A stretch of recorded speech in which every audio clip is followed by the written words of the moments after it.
கொல்லிமலைக்கு போயிருந்தப்போ ஒரு இடத்துல வந்து நெல் அடிச்சுக்கிட்டு இருந்தாங்க கையாலேயே. சரி என்ன பண்ணுறாங்க, எப்படி அடிக்கிறாங்க அப்படின்னு பார்க்கலான்ட்டு போனேன். பக்கத்திலே வந்து பார்த்திங்கன்னா வயல். அந்த வயலில் இருக்கக்கூடிய தாள்லாம் அறுத்து போட்டு இவங்க வந்து கையிலேயே அடிச்சுக்கிட்டு இருந்தாங்க. ஏன்னா நம்ம மிஷினில் அடித்தது தான் பார்த்துருக்கோம்.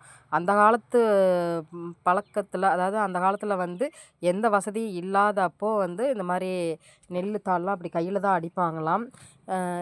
இங்கே வந்து பார்த்தீங்க அப்படின்னா 2 பேர் தாள் கொஞ்சம் கொஞ்சம் எடுத்து எடுத்து கொடுத்துக்கிட்டு இருந்தாங்க. ஒரு தம்பி வந்து அந்த தாள் வாங்கி வாங்கி கல்லில் அடிச்சுக்கிட்டு இருந்தார். ஒரு 4 அடி அடித்தார் அப்படின்னா அந்த நெல்லெல்லாம் வந்து கொட்டி போயிருமா.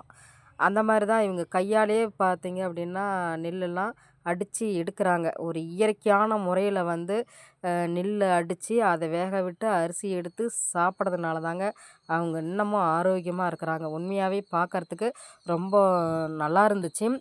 சரி, அவங்ககிட்ட கொஞ்ச நேரம் பேசலாமே அப்படின்னு பேசிட்டு வந்தேன். ஆனால் உண்மையாகவே பார்த்தீங்க அப்படின்னா அவங்களோட வாழ்க்கை முறைகள் இன்னமும் இந்த இந்த காலகட்டத்திலையும் இன்னமும் இதே மாதிரி தான். அதாவது பழைய காலத்து முறைகளை வந்து இன்னமும் ஃபாலோ பண்ணிட்டு இருக்கிறாங்க. உங்களுக்கு ஒரு வாய்ப்பு கிடைச்சிது அப்படின்னா நீங்கள் நேரில் பார்க்குற மாதிரி இருந்தால் பாருங்கள். உண்மையாகவே இது வந்து இதுவும் ஒரு கலை தான். இதுவும் ஒரு வாழ்க்கை முறைகள் தான். இதுவும் நாம்பளும் ரசித்து வாழ வேண்டும்.